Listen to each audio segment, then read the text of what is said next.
नमस्कार दोस्तों, आज हम आपको एक ऐसे रहस्य के बारे में बताएंगे जिसके बारे में शायद ही आपने सुना होगा।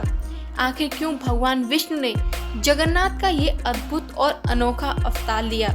पुरी के इस रहस्यमय मंदिर और यहाँ की मूर्तियों के पीछे की क्या कहानी है, आइए जानते हैं। जब हम भगवान जगन्नाथ की मूर्तियों को देखते हैं तो ऐसा नहीं लगता कि ये थोड़ी सी अधूरी हैं। बड़े बड़े नेत्र, बिना हाथ पैर, ये रूप भगवान के अन्य अवतारों से बिल्कुल अलग है। क्या आपने कभी सोचा है कि आखिर ऐसा क्यों है? इसके पीछे दो महत्वपूर्ण कारण हैं जो हमें भगवान के प्रेम और उनके भक्तों के प्रति उनकी असीम कृपा को दर्शाती है। पहला कारण सतयुग से जुड़ा है। नीलांचल पर्वत पर भगवान विष्णु नीला माधव के रूप में गुप्त रूप से निवास करते थे। सिर्फ एक आदिवासी सरदार विश्ववसु ही उनके दर्शन कर पाते थे। राजा इंद्रधुम्न को नीला माधव के दर्शन की बहुत बड़ी इच्छा थी। उन्होंने अपने मंत्री विद्यापति से कहकर नीला माधव को खोजने भेजा। विद्यापति ने चतुराई से नीला माधव का स्थान जान लिया, लेकिन जब राजा इंद्रधुम्न वहां पहुंचे तो भगवान अंतर्ध्यान हो गए। राजा बहुत दुखी हुए जब भगवान ने उन्हें स्वप्न में दर्शन दिए और उन्हें बताया कि अब इस समुद्र में एक तैरते हुए दारू लकड़ी के विशाल लट्ठे के रूप में मिलेंगे।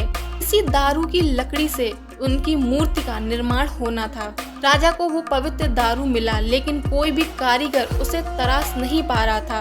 तब एक वृद्ध बढ़ई के रूप में स्वयं भगवान विश्वकर्मा वहां प्रकट हुए, लेकिन उन्होंने राजा के सामने एक शर्त रखी कि वे बंद कमरे में मूर्तियां बनाएंगे और कोई भी तब तक अंदर नहीं आएगा जब तक मूर्तियां पूरी न हो जाएं।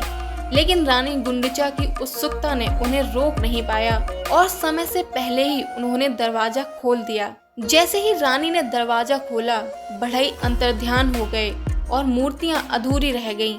भगवान जगन्नाथ और उनके बड़े भाई बलभद्र और बहन सुभद्रा की। राजा ने इसे भगवान की इच्छा मानकर इन्हीं अधूरी मूर्तियों को मंदिर में स्थापित कर दिया, जो आज भी इसी रूप में पूजी जाती हैं। ये रूप दर्शाता है कि भगवान भाव के भूखे हैं और प्रेम में लीन होकर वे ऐसे ही प्रकट हो सकते हैं। अब बात करते हैं दूसरी और शायद सबसे भावुक कहानी की। ये कथा भगवान श्री कृष्ण के महाभाव और विरह की उच्चतम अवस्था को दर्शाती है। दोस्तों, जब भगवान श्री कृष्ण ने अपनी देह त्यागी तब पांडवों ने उनका अंतिम संस्कार किया था, लेकिन उनका हृदय ब्रह्म अग्नि में नहीं जला, इसे समुद्र में प्रवाहित कर दिया गया। यही हृदय बाद में एक पवित्र दारू लकड़ी के रूप में पुरी के तट पर आया, जिससे जगन्नाथ की मूर्तियां बनी। एक बार द्वारका में भगवान श्री कृष्ण की रानियां माँ यशोदा और रोहिणी मैया के साथ बैठी थीं। रोहिणी मैया उन्हें भगवान श्री कृष्ण के बचपन की लीलाएं सुना रही थीं। वे उनकी लीलाएं इतनी गहराई से सुन रही थीं कि सुनते सुनते सुभद्रा जी भाव विभोर हो गईं। उनके मुख और नेत्र बड़े हो गए और हाथ पैर मानो जैसे शरीर में सिमट गए हो। ठीक उसी क्षण भगवान श्री कृष्ण और बलराम भी वहां आ गए और इन लीलाओं को सुनकर और वे भी उसी महाभाव में लीन हो गए। उनके भी हाथ पैर सिमट गए और आंखें बड़ी हो गईं। तभी देवर्षि नारद मुनि वहां प्रकट हुए और उन्होंने भगवान के इस अद्भुत प्रेममय रूप के दर्शन किए।